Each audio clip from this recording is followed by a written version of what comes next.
Fifth constitutional amendment act 1960। आइए इसे समझते हैं। सोचिए एक वक्त जब भारत की सरकार नए नए चैलेंजेस से गुजर रही थी। अलग अलग स्टेट्स में लोगों के रीजनल और कल्चरल इंटरेस्ट बढ़ने लगे थे। भारतीय कॉन्स्टिट्यूशन को बनाए हुए सिर्फ कुछ ही साल हुए थे, लेकिन देश को चलाने के चैलेंजेस नए रूप में सामने आ रहे थे। ऐसे में फिफ्थ कॉन्स्टिट्यूशनल अमेंडमेंट एक्ट 1950 को लाया गया, जो कि स्टेट्स के बाउंड्रीज और एडमिनिस्ट्रेशन से रिलेटेड इशू को एड्रेस करता है। आइए इसे बैकग्राउंड में पहले जाते हैं। इंडिया में इंडिपेंडेंस के बाद कुछ स्टेट्स की बाउंड्रीज को रिडिफाइन करने की जरूरत महसूस हुई।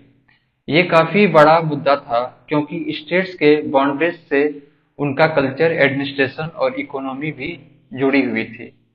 हर स्टेट चाहता था कि उसके कल्चरल और इकोनॉमिक इंटरेस्ट का ध्यान रखा जाए। स्टेट्स का क्रिएशन और बाउंड्रीज को एडजस्ट करने के प्रोसेस आर्टिकल 3 में दिया गया था, लेकिन इसमें कुछ बदलाव की जरूरत महसूस हुई।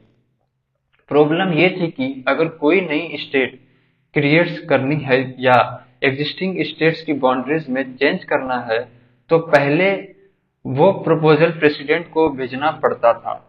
लेकिन कई बार स्टेट गवर्नमेंट को इस बात का अपॉर्चुनिटी नहीं मिलता था कि वो अपने कंसर्न और फीडबैक को डिटेल में रख सके।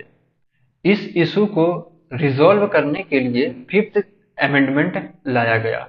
इस अमेंडमेंट के जरिए आर्टिकल 3 और आर्टिकल 4 में चेंजेस किए गए, ताकि स्टेट्स को उनके बाउंड्रीज या टेरिटरीज के चेंजेस पर अपना पर्सपेक्टिव रखने का समय और अधिकार मिल सके। ये अमेंडमेंट स्टेट्स के इंटरेस्ट को प्रोटेक्ट करने और उन्हें डिसीजन मेकिंग प्रोसेस में शामिल करने के लिए जरूरी था। अब बात करते हैं की features of fifth amendment. Timeline extension for state feedback. इस अमेंडमेंट ने स्टेट लेजिस्लेचर को उनकी बाउंड्रीज में प्रपोज चेंजेस के लिए ज्यादा वक्त दिया। मतलब अगर सेंट्रल गवर्नमेंट किसी स्टेट की बाउंड्री चेंज करना चाहती है, तो उस स्टेट के अपने सजेशन देने के लिए और वक्त दिया गया। स्टेट कंसल्टेशन प्रोसेस को स्ट्रांग बनाया। इस अमेंडमेंट ने ये इंश्योर किया कि सेंट्रल गवर्नमेंट स्टेट्स के व्यूज को अच्छे से कंसीडर करे, और ये भी जरूरी हो गया कि पहले से डिफाइंड टाइमलाइन में ही सेंट्रल गवर्नमेंट फाइनल डिसीजन ले। आइए एग्जांपल देखते हैं। नागालैंड का फॉर्मेशन 1963। नागालैंड को असम से अलग करके एक नई स्टेट बनाई गई थी, और इसमें नागालैंड के यूनिक कल्चरल और पॉलिटिकल डिमांड्स को एड्रेस करने का जरूरी था। इस अमेंडमेंट के बाद स्टेट्स का बाउंड्री चेंज प्रोसेस और स्मूथ और स्ट्रक्चरल बन गया, जिससे लोगों को अपने कल्चर और इंटरेस्ट को सरकार के सामने रखने का मौका मिला।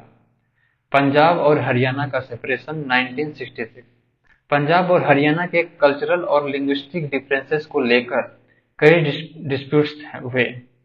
फिफ्थ अमेंडमेंट के कारण इन स्टेट्स को अपने बाउंड्रीज के मैटर में सेंट्रल गवर्नमेंट से बात करने का वक्त और अधिकार मिला, जिससे एक बैलेंस और फेयर डिसीजन हो सका। अब बात करते हैं पॉजिटिव इम्पैक्ट की। स्टेट ऑटोनॉमी को बढ़ावा। इस अमेंडमेंट ने स्टेट को अपने एडमिनिस्ट्रेटिव और कल्चरल इंटरेस्ट को सेंट्रल गवर्नमेंट के सामने रखने का हक दिया, जो उनके ऑटोनॉमी के लिए जरूरी था। इंटर स्टेट रिलेशंस का सुधार। स्टेट के बाउंड्रीज पर जब डिस्कशन बढ़े, तो कई बार डिस्प्यूट्स पीसफुली सॉल्व हो गए और सेंट्रल और स्टेट गवर्नमेंट के बीच बेहतर रिलेशन एस्टेब्लिश हुए। Better decision making. स्टेट्स को अपने प्रपोजल और ऑब्जेक्शन को डिटेल में प्रेजेंट करने का वक्त मिला, जिससे बेटर डिसीजन मेकिंग पॉसिबल हुई। अब नेगेटिव इम्पैक्ट की बात करते हैं। प्रोसेस में डिले। स्टेट्स को ज्यादा टाइम मिलने से बाउंड्रीज चेंजेस और स्टेट रीऑर्गेनाइजेशन प्रोसेस में डिले हो गया, जो कुछ केसेस में गवर्नेंस के लिए चैलेंज बन गए। पॉलिटिकल कॉन्फ्लिक्ट और टेंशन। कई केसेस में बाउंड्रीज का इशू सेंसिटिव बन गया और कुछ पॉलिटिकल पार्टीज ने इस इशू को अपने पॉलिटिकल गेन के लिए एक्सप्लॉइट किया। अब बात करते हैं कंक्लूजन की। फिफ्थ कॉन्स्टिट्यूशनल अमेंडमेंट एक्ट ने भारत के फेडरल स्ट्रक्चर को मजबूत बनाया और स्टेट के पर्सपेक्टिव को सेंट्रल डिसीजन मेकिंग में शामिल किया। इस अमेंडमेंट की जरूरत इसलिए थी क्योंकि बाउंड्रीज और रीऑर्गेनाइजेशन के सेंसिटिव इश्यूज पर स्टेट्स की ओपिनियन को इग्नोर नहीं किया जा सकता था। इस अमेंडमेंट से हमें ये सीखने को मिलता है कि फेडरलिज्म तभी स्ट्रांग बनेगा जब हर स्टेट को अपने कल्चरल और एडमिनिस्ट्रेटिव कंसर्न के लिए सुना जाएगा।